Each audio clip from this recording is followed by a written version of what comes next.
Te vas porque yo quiero que te vayas. A la hora que yo quiera te detengo. Yo sé que mi cariño te hace falta, porque quieras o no, yo soy tu dueño. ¡Comenzamos! Hola, ¿qué tal amigos? Bienvenidos a Megalópolis. Yo soy Macio Sare y estas son las noticias. Diputado propone renovar cédula profesional y ni siquiera tiene una. Lord Ferrari, Raúl Cervantes renuncia a la PGR. La PGR destituye al fiscal de la FEPADE. Te recordaremos a la rusa. Así es, se cumple el centenario de la Revolución Rusa.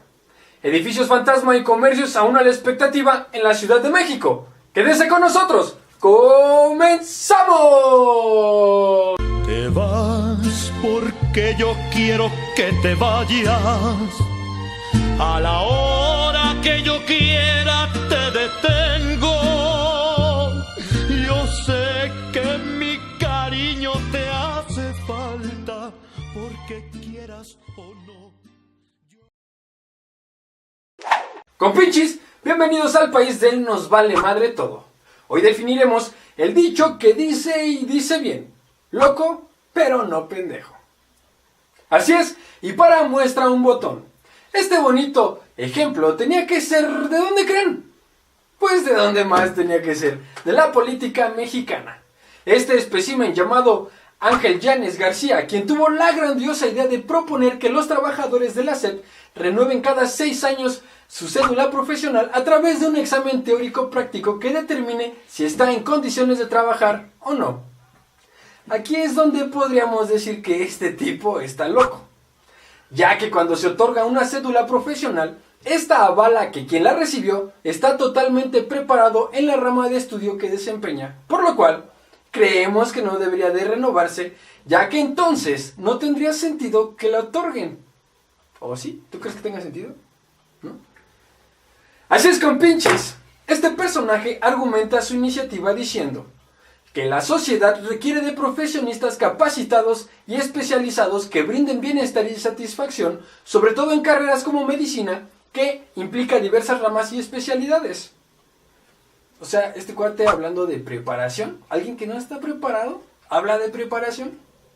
En Megalópolis ya no sabemos si reírnos o llorar, porque este señor que se dice diputado, que exige que las cédulas profesionales se renueven cada 6 años, tiene como máximo grado de estudios la preparatoria.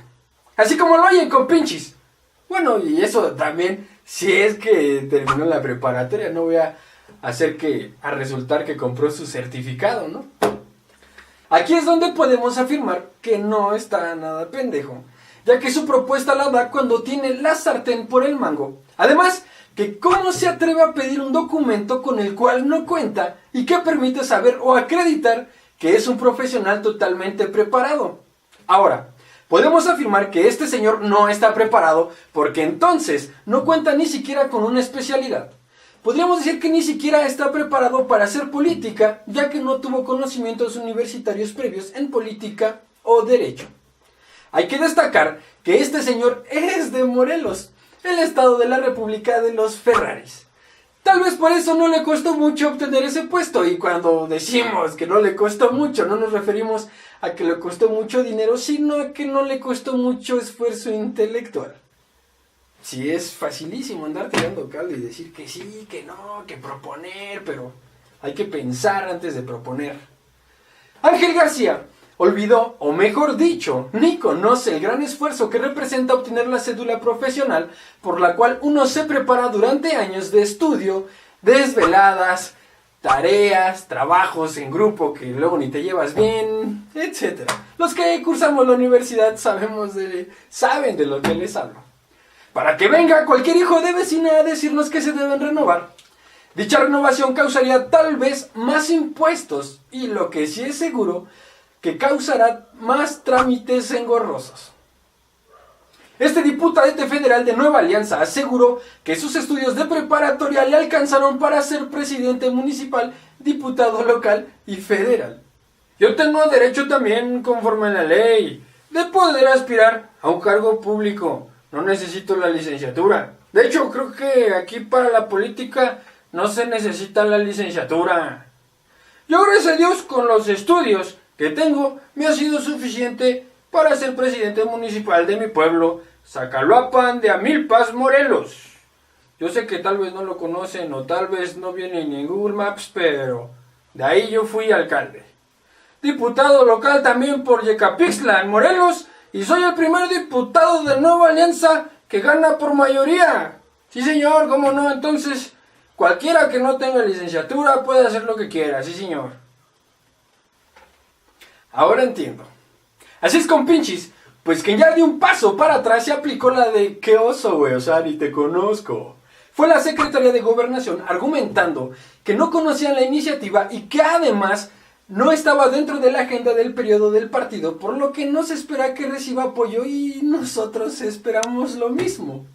Que no anden apoyando cualquier iniciativa que no se piensa.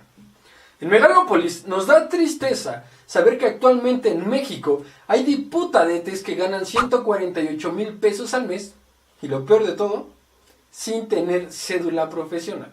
Por eso nosotros proponemos que hagan un examen teórico práctico y de confianza, además de uno que especifique el estado de salud mental para quienes deseen obtener un puesto como diputado o senador y, ¿por qué no?, hasta presidente. Regresamos.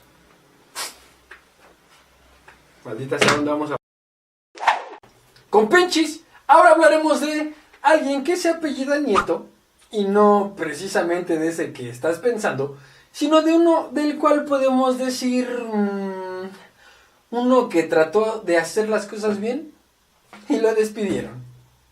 Es la nueva filosofía del nuevo PRI, ya sabes.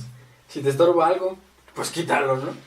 Así es, compinchis. Su nombre es Santiago Nieto, a quien la PGR removió de su cargo por, según ellos, violar el código de conducta de la institución, del cual nadie sabe cuál es. ¿Sabes cuál es el código?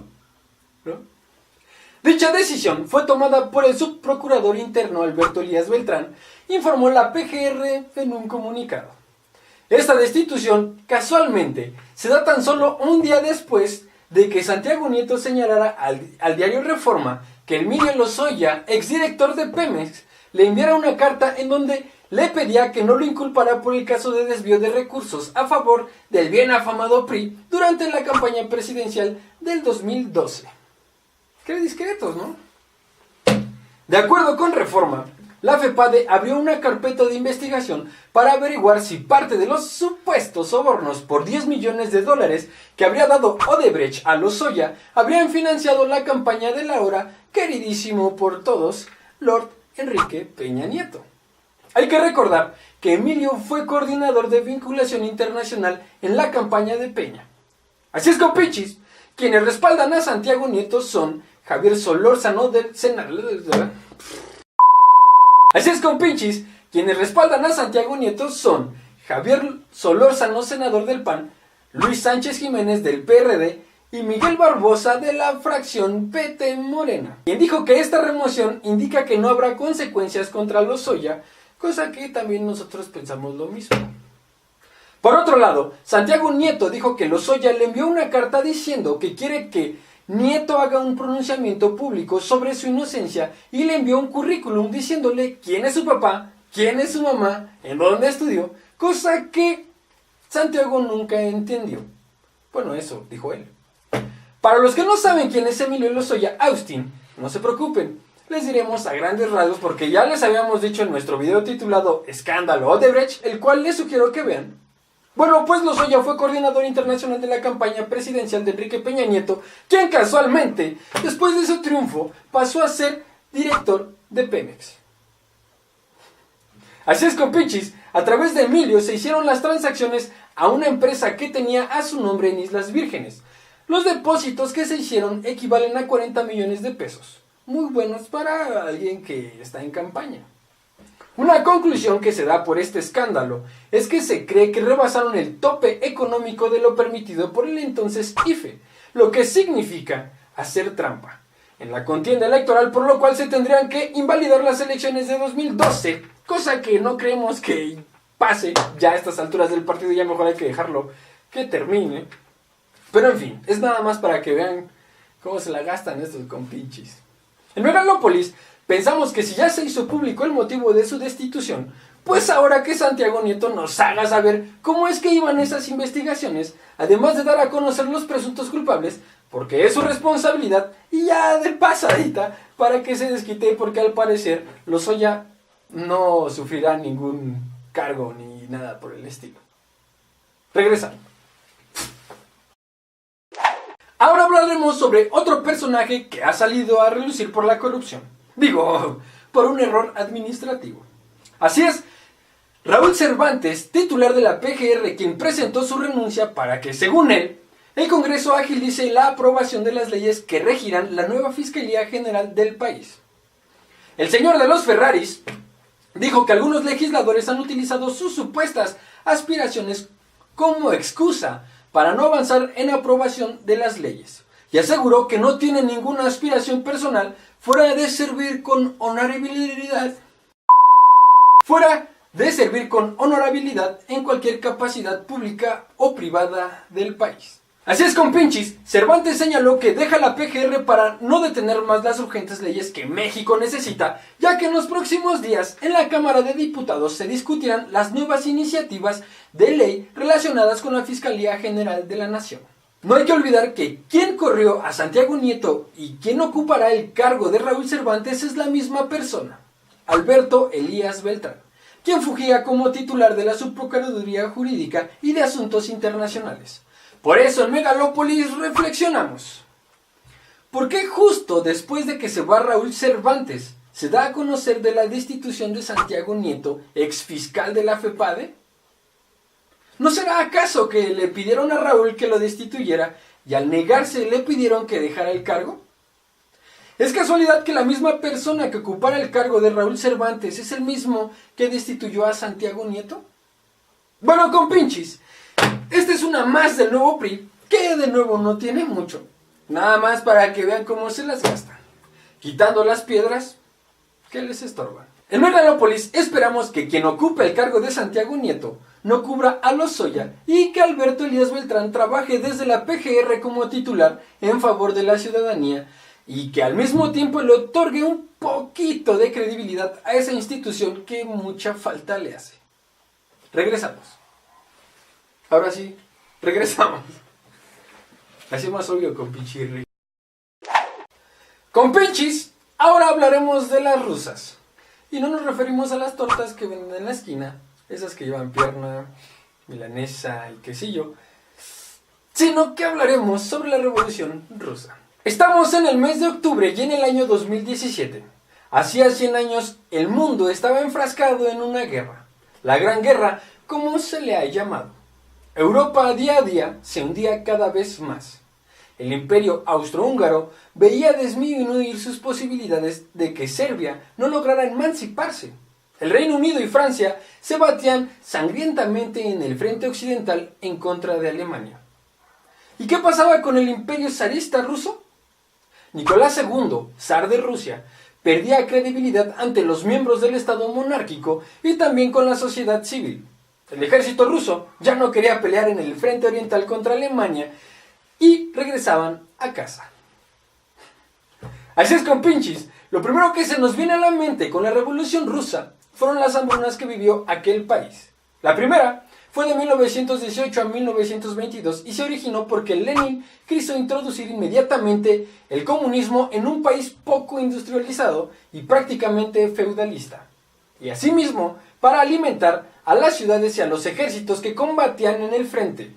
La segunda, ya con Stalin en el poder, fue de 1929 a 1933. Esta última fue causada por la colectivización.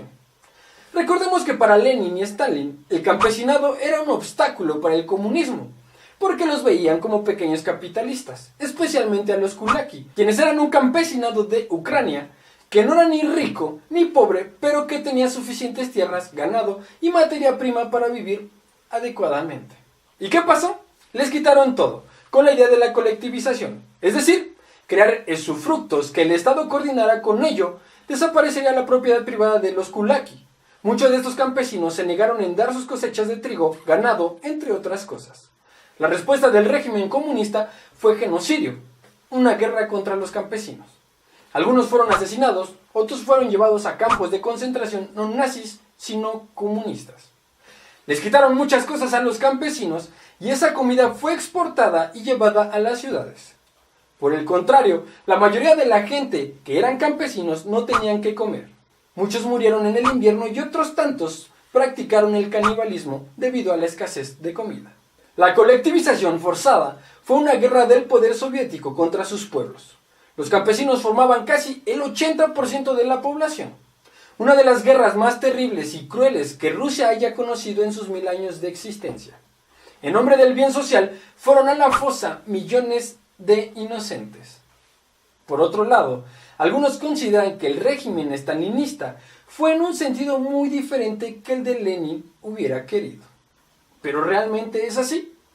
Tanto Lenin como Stalin creían que era necesaria una disciplina totalitaria a cualquier precio, con el fin de que la sociedad pudiera educarse de forma comunista. Y ni qué hablar del régimen del terror de Stalin, desapariciones, asesinatos a intelectuales, disidentes y contra todos aquellos que estaban en contra del sistema comunista, el Gulag y las cárceles. Tendríamos que hacer un programa completo o 2 videos casi para hablar del régimen del terror. Así es, compinchis, podríamos concluir con que este gran comunismo instauró el monopolio comercial y económico del Estado, las circunstancias forzadas en el campo, el razonamiento impecable de la población de las ciudades, la socialización completa de la producción y del trabajo y la coerción política, militar y policíaca fueron las cualidades que caracterizaron a la Unión Soviética. Muchos dirán que Marx nunca imaginó el socialismo o el comunismo como un campo de concentración. De hecho, imaginó lo contrario. No obstante, podríamos decir que esa interpretación leninista del marxismo, versión despótica y totalitaria, no implicó esencialmente una distorsión del marxismo. Recordemos lo que Marx decía. Este pensador alemán creía en una comunidad perfecta del futuro cuando el reino de la producción y el de la distribución fueran manejados por el Estado. Al fin y al cabo, compinchis, fue Marx y no Lenin ni Stalin que todo el comunismo conlleva hacia una idea, la abolición de la propiedad privada. Eventualmente todo su proyecto de una sociedad perfecta apuntaba a la centralización de todos los medios productivos y distributivos en las manos del Estado, la nacionalización universal. Es muy probable que nacionalizar todo implica nacionalizar gente, y nacionalizar gente puede conducir a la esclavitud. Regresamos. Ya vamos a dar clases de historia. Compinchis, a poco más de que se cumpliera un mes del sismo que sacudió a la Ciudad de México el pasado 19 de septiembre, te diremos cómo están las cosas en algunas partes del país y, por supuesto, en la Capirucha. El edificio de Génova 33 parece un sobreviviente de la guerra. Nos recuerda a aquellas películas de la Segunda Guerra Mundial. Las cortinas de plástico del 6º piso se agitan suavemente con la brisa que entra a través de los grandes boquetes que quedaron en las paredes después del terremoto de septiembre. Los cristales están rotos, los 10 pisos de oficinas vacíos. El comercio de las calles aledañas en la zona rosa se encuentran a la deriva. Por todos lados vemos carteles que piden con urgencia que el edificio sea por fin demolido, como se anunció porque sufrió daños irreparables para que la vida pudiera seguir. Pero no es el único edificio. No, hay otros en la misma situación, y son alrededor de 150 edificios de oficinas y departamentos de la Ciudad de México que sobrevivieron como negándose a morir, pero que no saben que ya no tienen vida. Algo así como cuando tu novia te es infiel, como que está seco por dentro. ¿No te ha pasado? ¿No? Maldita sea. De acuerdo con las estimaciones del gobierno de la Ciudad de México, tan solo para retirar escombros se requieren unos 2.500 millones de pesos. Aunque la vetusta, para los del CETIS, antigua estructura de la calle Génova fue puesta en la lista prioritaria para demolición, el proceso no ha comenzado. ¿Qué pasó, autoridades? Se necesitan estudios para establecer el mejor mecanismo para una demolición controlada, sin uso de explosivos.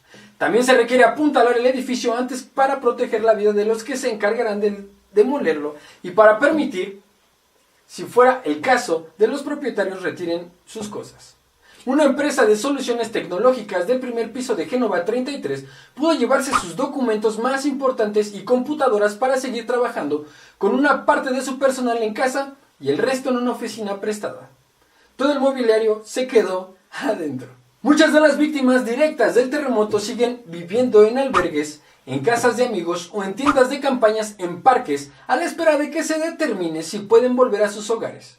Miles de niños no han podido regresar a sus escuelas dañadas. Creo que han de estar muy enojados estos últimos. Aunque no lo crean compinchis, la Procuraduría General de la República también salió damnificada. Y no por la escasa preparación del personal. No puede usar su edificio principal ni otras de sus sedes. Hay más de 23,000 trabajadores del Estado desplazados de oficinas federales dañadas que, en conjunto, suman 287,000 metros cuadrados. Las víctimas indirectas también se cuentan por miles. Génova, una calle peatonal que desemboca en el elegante Paseo de la Reforma, está cerrada con unas redes plásticas naranjas a la espera de que el edificio sea demolido. Cafeterías y restaurantes de plano ya no trabajan.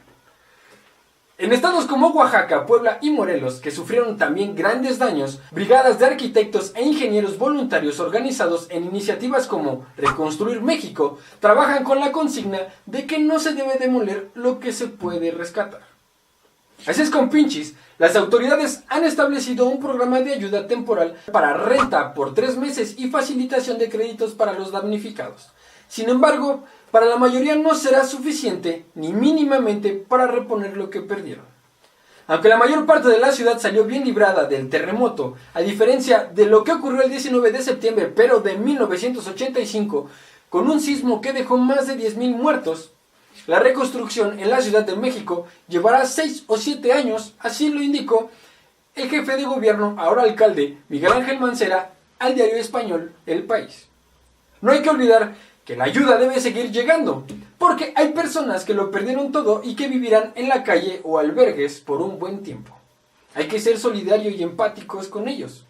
Por otro lado, en Megalópolis nos preguntamos, ¿cómo se va a construir, o mejor dicho, reconstruir la Capirucha, ahora que después del sismo se han descubierto construcciones con permisos que no debían tener, o en los que se involucró la corrupción para que estos pudieran seguir operando? ¿Vamos a construir igual o mejor para que nos pase o no nos pase lo mismo? ¿Tú lo sabes acaso? ¿No? No, pues yo tampoco. Pero en Megalópolis les estaremos informando. Regresamos. Bueno, amigos, les agradecemos que se hayan quedado con nosotros. Les pedimos por favor que se suscriban al canal, le den like al video y que lo compartan. Yo soy Macio Sare y recuerden, no te dejes chamaquear. Ahora sí ya. Vámonos.